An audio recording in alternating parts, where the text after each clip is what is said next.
Hello and welcome to the show. I am here on Forza 6 with another autocross car build.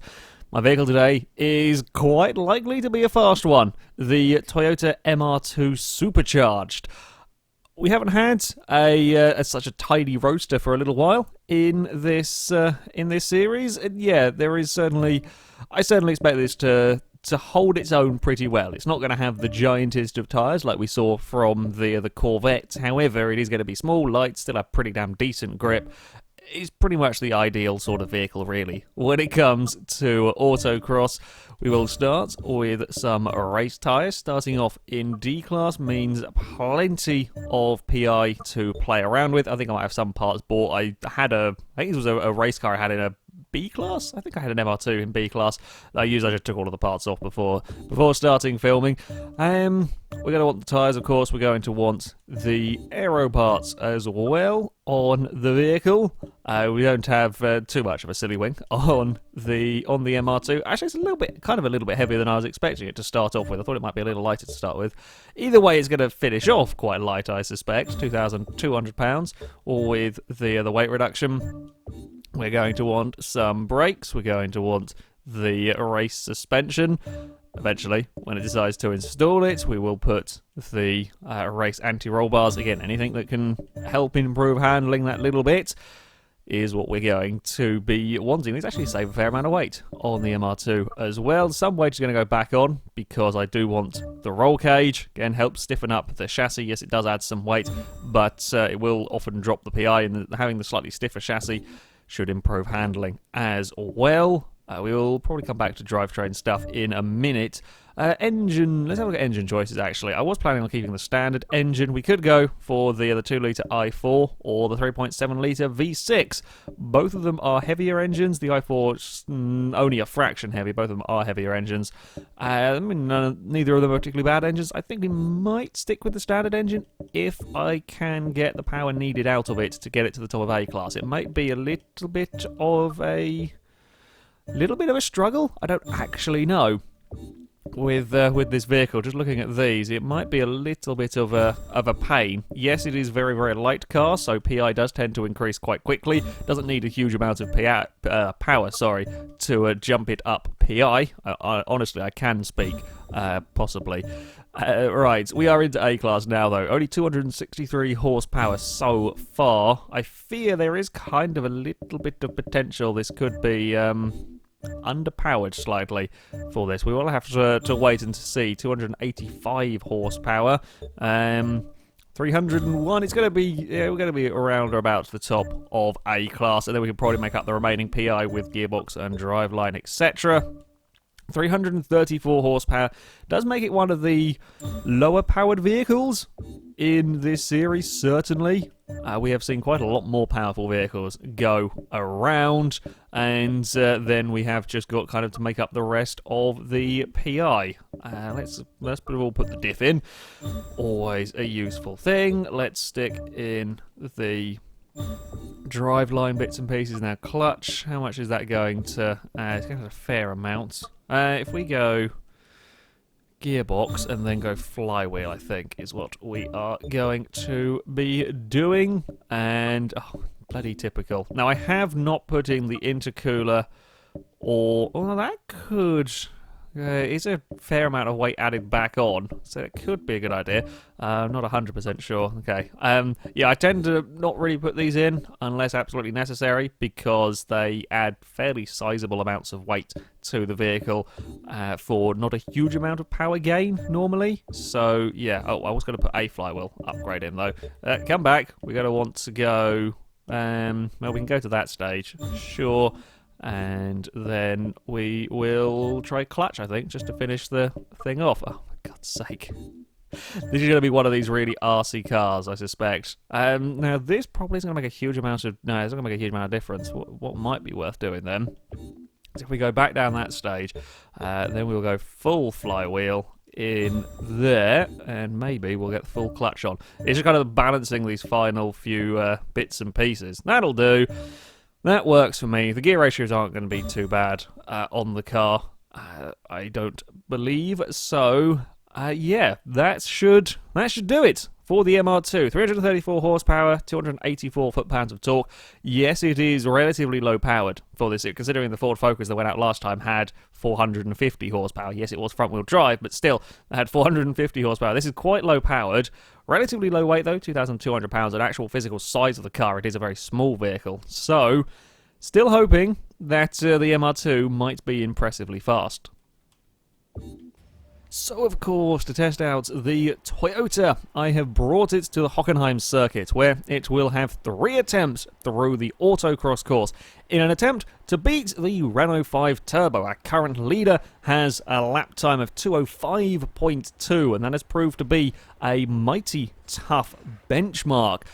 The MR2, whether it's quite going to be enough to challenge the Renault, I don't know. I'm kind of expecting this to possibly break into the top 10. I think we could see it go. I really think we could see it go that quickly.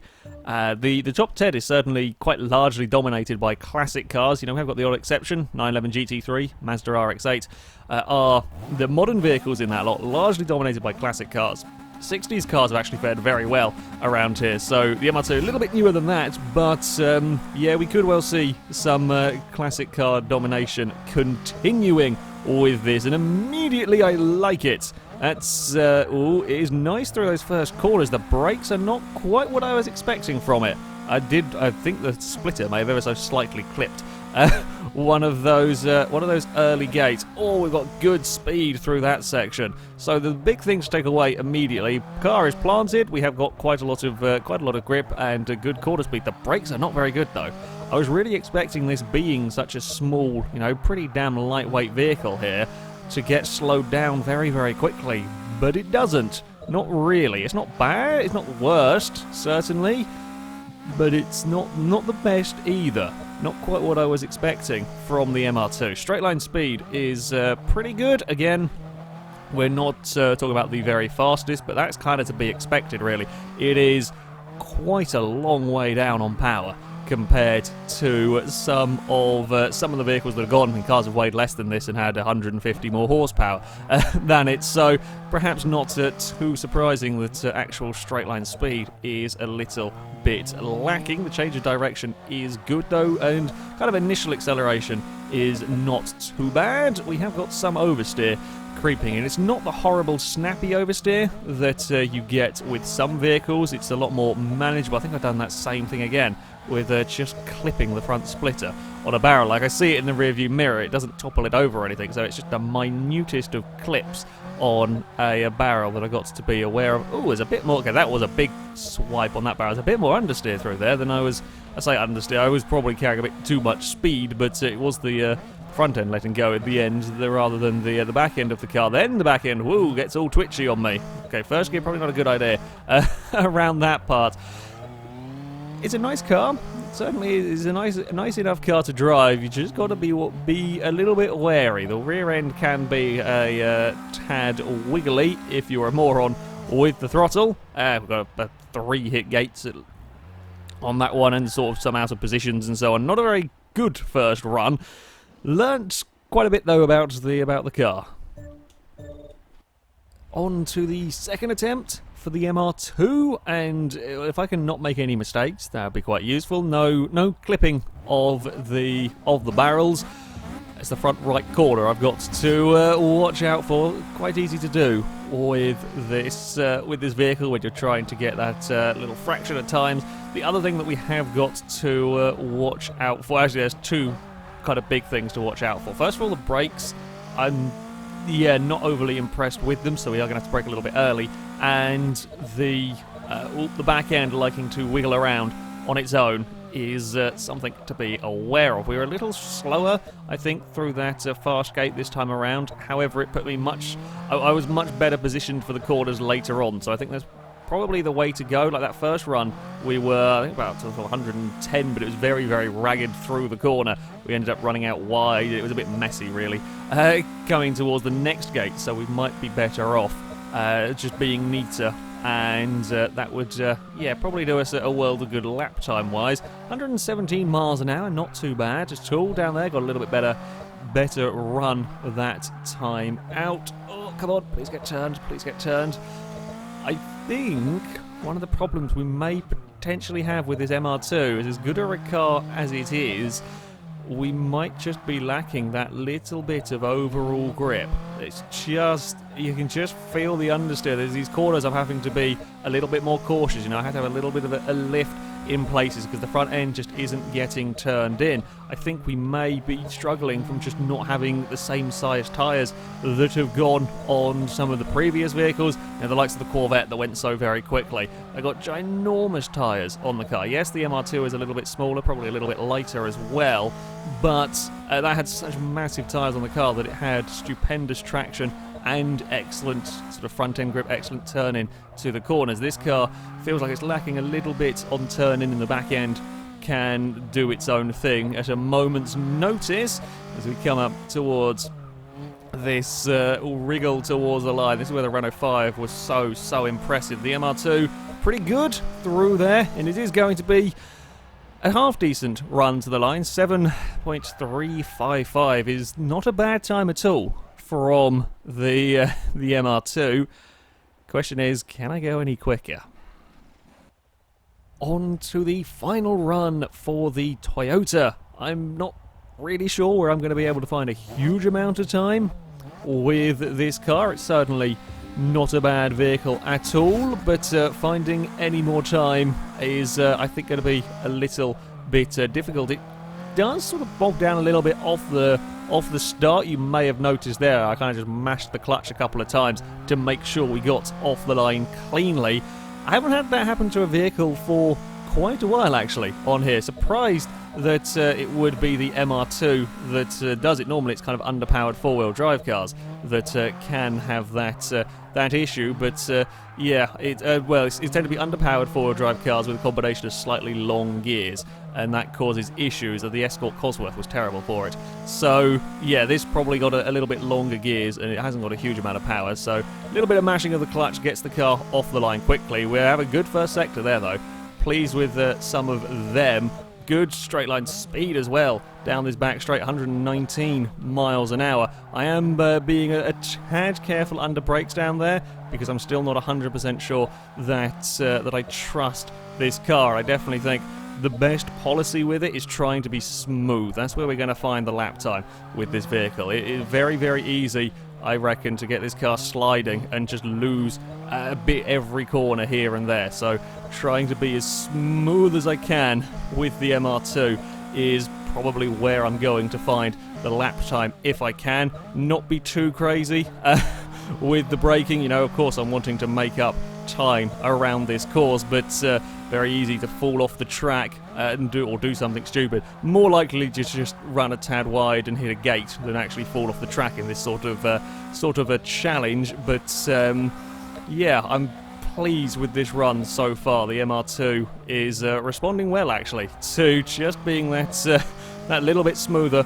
with the car, trying to get that bit less wheel spin. Always important in the vehicle. Definitely second gear is your friend in this instance. Oh, the front end, it just lacks that front end grip to really make the most of it through the narrow sections. It's a better final run though, 206.4. I'm pleased with that final run, actually, with the MR2. I think I ran a fraction too deep into the very start of the final kind of slalom towards the line.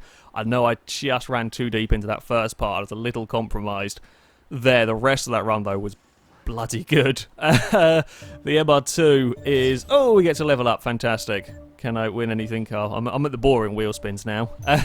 Hey, 400,000. Not bad. Not bad money. Yeah, the MR2, kind of pretty much what I expected from it, actually. There was no kind of giant glaring surprises. The brakes are perhaps a tiny bit of a letdown on this vehicle. I was kind of expecting it to get stopped a lot quicker. Admittedly, it doesn't have the largest sized front tyres at all on here. That probably doesn't help matters. It's, yeah, just a little bit difficult getting the car slowed down to some of the corners. Acceleration is pretty damn good, considering it's one of the least powerful vehicles we have had here. It's got some decent acceleration, you know, it's getting up to almost 120 miles an hour, along with the cars that had 400-500 horsepower. So it's definitely got the acceleration if you get things right. The front end doesn't quite get turned in as I had hoped. There is a little bit of understeer from the car. It's not, again, we're not talking a huge amount, but the front end can be a little bit awkward to get it turned into a corner, and if you are too aggressive with the throttle, the back end will step out quite easily. It's not horribly twitchy, but you will be going sideways and you will be losing time, which you don't want to do, and you can get it a bit twitchy if you do some really silly things with some of the changes of direction. So yeah, at times it can be a little bit awkward to drive if you get things wrong. However, when you get it right, if you drive it nice and smoothly, it's a very nice car. The lap time will put the vehicle into 9th place. As I said, I kind of had hoped that it might break into the top 10, and indeed it does. It displaces the Mercedes 190e, beats the Sunbeam Tiger and the Datsun 2000. However, it's slower than the Toyota Corolla, slower than the Fiat Dino and the 66 Nissan Silvia. It's kind of, yeah, sort of what I expected from the car. It's a good vehicle, very good vehicle. Just not the easiest car, not the easiest car to drive at all. I think it lacks a little bit of front end grip. Slightly bigger tyres on this car, it would be outstanding. As it is, doesn't quite get turned into a corner as well. The back end can get a bit wiggly, but on the whole, though, drive it smoothly, and yeah, it can be a really rather fast vehicle. Anyway, that is it for this video, guys. Thank you very much for watching, and until next time, goodbye.